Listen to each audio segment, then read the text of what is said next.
Stop for a moment and let us talk together about differential equations. First of all, let me introduce myself. This is Diana Alzareef and I'm a student in PDE in Lebanese University Faculty of Science, the founder and the leader of the Infinite Mathemagic team in our university. So, now as for beginning, let us start with some questions that might arise. One could ask, why do I have to learn differential equations? What's about it? Why do I even have to care about it? Well, before I come to answer those questions, I have a question for you. Do you know that we were used to use differential equations in our secondary classes? Well, yes, we were. Now let us remember that together.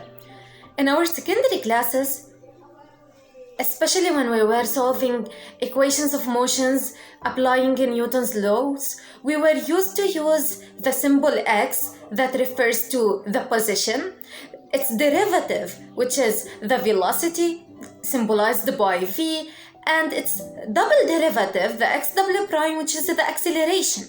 The equation was just as the following. This was the general equation. This equation can also be written as the following.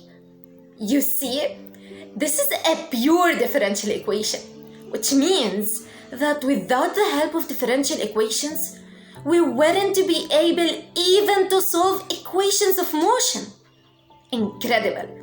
Nevertheless, in those days, we are all facing the problem of spreading of coronavirus, and a lot of studies were done. We have to know how fast is the spreading of coronavirus in order to search for solutions in order to control it. Now, do you know that we are able to solve how fast is coronavirus together? Let us solve it together.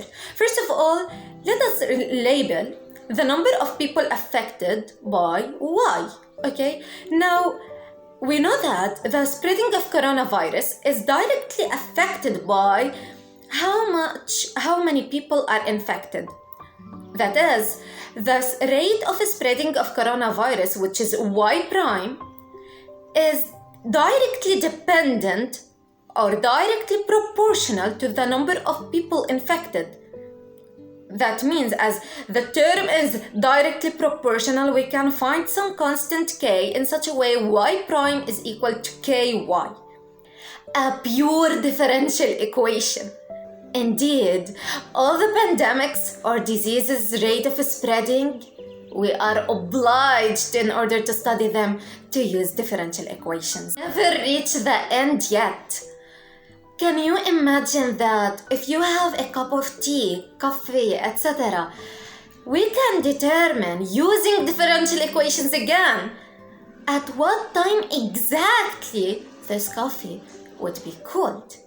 The equation to determine the temperature of the coffee we have at whatever time we want is the following. This equation is so-called Newton's law of cooling, a pure differential equation. This equation would also help us in different situations, as one of the examples or one of the cases that might be used is to determine at what time someone has been killed. See how differential equations interfere in our daily life? Actually, there are much more examples to state, but for now, I think it's enough. And let us talk together about when do I have a solution for a differential equation. So, according to the rule of law of existence and uniqueness of differential equation, having the coefficients nice enough or continuous admit the existence of solution. And this is the law I was talking about. Wish this video was helpful. Wait us for the upcoming mathematical videos.